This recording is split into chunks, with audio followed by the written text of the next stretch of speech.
का स्वागत। मंगलवार को ये क्लियर हो गया, जिसको लेकर के तमाम तरह की चर्चाएं ही अभी तक चल रही थी, कि सोनिया गांधी रायबरेली से चुनाव नहीं लड़ेंगी। ये बातें मैंने अपने चैनल पर भी एक दो बार कही हैं कि सोनिया गांधी भी घबराई हुई हैं। उत्तर प्रदेश का और देश का जिस तरह का माहौल है, और भगवान राम का जो भव्य और दिव्य मंदिर बना और उसका जो प्राण प्रतिष्ठा समारोह था, जिस तरीके से जो न्यास था, जो आयोजन समिति थी, उसने सोनिया गांधी को भी निमंत्रित किया था, मल्लिकार्जुन खड़गे को भी और अधीर रंजन चौधरी को भी, और जिस तरह इन्होंने उसे ठुकराया और चिट्ठी भी जारी कर दी कि ये क्यों नहीं जा रहे हैं। जब इन्होंने वो प्राण प्रतिष्ठा समारोह का निमंत्रण ठुकराया, तभी साफ हो गया था कि ये रायबरेली से चुनाव ना लड़ने का फैसला कर चुके हैं। क्योंकि आप अगर भगवान राम की प्राण प्रतिष्ठा का निमंत्रण पत्र और समारोह में ना जाने का ऐलान कर रहे हैं, निमंत्रण पत्र ठुकरा करके, तो सीधे सीधे इसका मतलब ये है कि आप कहीं से भी चुनाव ना लड़ने के बारे में सोच रहे हैं और ना ही जीतने के बारे में सोच रहे हैं। क्योंकि रायबरेली में उतने मुस्लिम वोटर तो नहीं हैं कि हिंदुओं की नाराजगी होने के बावजूद आपको चुन करके वो लोकसभा में फिर से भेज दें। 2019 में क्या हुआ था ये आप जानते हैं। अमेठी में राहुल गांधी भी स्मृति ईरानी के हाथों बुरी तरह पराजित हुए थे। अब दो बातें हैं, सोनिया गांधी रायबरेली से चुनाव ना लड़ने का मन बना चुकी हैं। चर्चाएं चल निकली हैं कि क्या प्रियंका गांधी वाड्रा उनकी जगह रायबरेली से कैंडिडेट होंगी। लेकिन जो कांग्रेस का थिंक टैंक है, अगर कोई है, लेकिन जितने भी हैं, वो अब ये भी सोच रहे हैं कि प्रियंका गांधी वाड्रा को भी रायबरेली से लड़ाया जाए कि नहीं लड़ाया जाए। पर एक बात तय है कि सोनिया गांधी रायबरेली से मैदान में नहीं उतर रही हैं, और अब सूचना ये आ रही है कि वो राज्यसभा हिमाचल प्रदेश से जाएंगी या राजस्थान से जाएंगी, ये भी कल फैसला हो जाएगा, बुधवार को फैसला हो जाएगा। क्योंकि ये जानकारी मिल रही है कांग्रेस के भीतर से कि वो कल नॉमिनेशन दाखिल कर सकती हैं। राजस्थान के जो कांग्रेस के नेता हैं वो चाहते हैं कि सोनिया गांधी उनको रिप्रेजेंट करें। हिमाचल प्रदेश की जो इकाई है वो पहले ही प्रस्ताव भेज चुकी है कि या तो सोनिया गांधी हिमाचल प्रदेश से राज्यसभा में जाएं या फिर प्रियंका वाड्रा जाएं। और इस तरह के प्रस्ताव कोई भी कांग्रेस की राज्य इकाई तभी पारित करके भेजती है जब ऊपर से इशारा होता है कि साहब मैडम का नाम भेज दीजिए, या प्रियंका का भेज दीजिए, या राहुल का भेज दीजिए। ये सब तभी प्रपंच होते हैं और तभी इस तरह की चीजें होती हैं। तो इतना तय हो गया है कि सोनिया गांधी राज्यसभा जाएंगी। यानी जिस तरह का इस समय देश में और उत्तर प्रदेश में माहौल है, उसमें उनकी अब हिम्मत नहीं बची है कि वो रायबरेली से चुनाव लड़ें या लड़ने का साहस या दुस्साहस करें। अभी तो राहुल गांधी को लेकर के भी कांग्रेस के भीतर मंथन चल रहा है, अमेठी से लड़ें फिर से या ना लड़ें। और केरल में भी, चूंकि वहां पर वामपंथियों ने भी और मुस्लिम लीग ने भी इनको सलाह दे दी है कि आप कहीं और से इस बार चुनाव लड़ने के बारे में सोचें, वायनाड से हम इस बार आपको कोऑपरेट नहीं करेंगे। तो राहुल गांधी के लिए भी संकट है।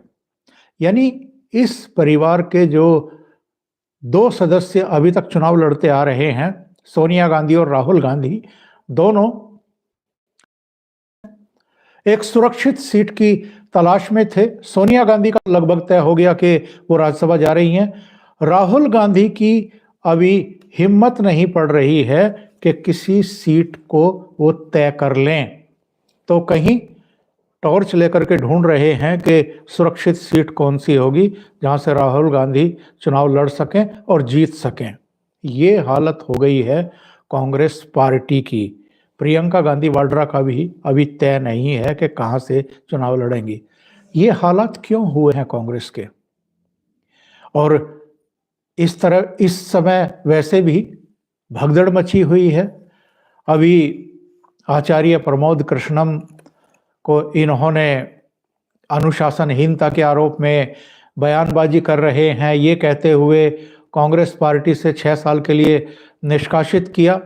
तो उन्होंने सीधे मीडिया में आकर के गांधी परिवार पर निशाना साधा और ये पूछा इन लोगों से कि क्या प्राण प्रतिष्ठा समारोह में अयोध्या जाना गुनाह है? अगर गुनाह है तो ठीक है। अगर प्रधानमंत्री से मिलना और कल्की धाम के शिलान्यास समारोह में उनको आमंत्रित करना गुनाह है तो ठीक है। योगी आदित्यनाथ को, राजनाथ सिंह को, स्मृति ईरानी को आमंत्रित करना अगर गुनाह है तो ठीक है, आप सजा दीजिए। और उन्होंने यहां तक कह दिया कि ये नरेंद्र मोदी से इतनी नफरत करते हैं, यानी राहुल गांधी और सोनिया गांधी, कि अगर कोई नरेंद्र मोदी से भी जाकर के मिल रहा है तो ये उससे भी नफरत करना शुरू कर देते हैं। इस सीमा तक ये पहुंच चुके हैं। एक तरफ तो ये कांग्रेस के इस प्रथम परिवार के भीतर की जो ऊहापोह है, सीट को लेकर के, जीत को लेकर के आश्वस्त ही नहीं है, और दूसरी तरफ कांग्रेस में भगदड़ मची हुई है।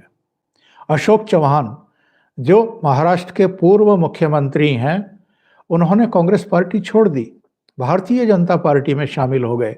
और अब संकेत मिल रहे हैं कि भारतीय जनता पार्टी उनको राज्यसभा में भेजने जा रही है।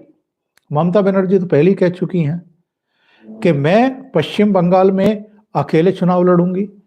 कांग्रेस जो 2019 में उन्होंने 2 सीटें जीती थी, उन पर अगर लड़ना चाहती है तो लड़ ले, वरना तो वो अकेले जाएंगी। और अब तो उन्होंने अकेले जाने का फैसला कर लिया और ऐलान भी कर दिया। उन्होंने एक बात और कह दी, और ये बड़ी शर्मनाक है कांग्रेस के लिए। उन्होंने कहा है कि पूरे देश में कांग्रेस पार्टी 40 सीटें मुश्किल से जीतेगी, 40 भी नहीं जीतेगी। और इस पर तो प्रधानमंत्री नरेंद्र मोदी ने भी पार्लियामेंट में चुटकी ली थी। ये कहा था कि मैं तो कांग्रेस पार्टी को शुभकामनाएं देता हूं कि वो 40 सीटें भी बचा ले।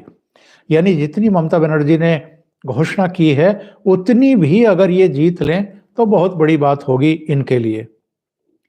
एक तरफ तो ममता बनर्जी है जो इनकी जड़ों में मठा डाल रही हैं, दूसरी तरफ अरविंद केजरीवाल इनको सुई चुभोने में कोई कोर कसर बाकी नहीं छोड़ रहे हैं।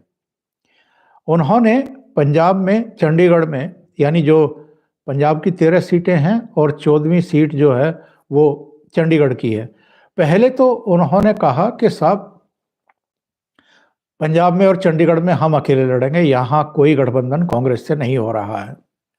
अब उनका नया बयान आ गया है। उन्होंने कहा है कि दिल्ली में हम कांग्रेस पार्टी के लिए 1 सीट छोड़ सकते हैं, वैसे कांग्रेस 1 सीट जीतने के लायक भी नहीं है। यानी ममता बनर्जी के बाद अरविंद केजरीवाल ने भी कांग्रेस पार्टी को एक तरीके से आईना दिखा दिया है। और अखिलेश यादव ने जो किया था वो तो सबके सामने है। उन्होंने कहा था कि कांग्रेस पार्टी चाहे तो 11 सीटों पर लड़ ले। उसके बाद 7 सीटें उन्होंने जयंत चौधरी को दी थी, उसमें भी गड़बड़ी हो गई। अखिलेश यादव थोड़ा ज़्यादा ही सुरते बन रहे थे, चालाक बन रहे थे कि भाई 3 सीटों पे तो आप अपने कैंडिडेट उतार लो और 4 पे हम अपना कैंडिडेट दे देंगे, उनको आप हम सिंबल दे दो, तो इस तरह 7 सीटें हो जाएंगी। यानी साथ में भी 4 कैंडिडेट वो समाजवादी पार्टी के आरएलडी के टिकट पर लड़वाना और जितवाना चाहते थे। जीतना तो खैर किसका था, 2014 में भी और 2019 में भी समाजवादी पार्टी के कुल 5-5 कैंडिडेट ही जीत करके आए हैं पूरे प्रदेश में। भारतीय जनता पार्टी ने एक तरीके से विपक्ष का तो सूपड़ा साफ ही कर रखा था। 2019 में जरूर ममता बनर्जी मायावती के 10 कैंडिडेट जीत करके आ गए थे, पर आप देखिए कि कांग्रेस को कोई भी सीरियसली लेने को तैयार ही नहीं है। कोई राहुल गांधी की इस जोड़ो यात्रा को सीरियसली नहीं ले रहा है, बल्कि जहां-जहां से गुजर रही है वहां-वहां बुरी खबरें ही मिलती जा रही हैं।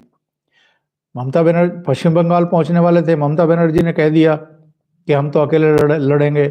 फिर थोड़ा आगे बढ़े, बिहार पहुंचने वाले थे, नीतीश कुमार गठबंधन का साथ छोड़ करके भारतीय जनता पार्टी के पास चले गए। झारखंड पहुंचने वाले थे, वहां हेमंत सोरेन की गिरफ्तारी हो गई।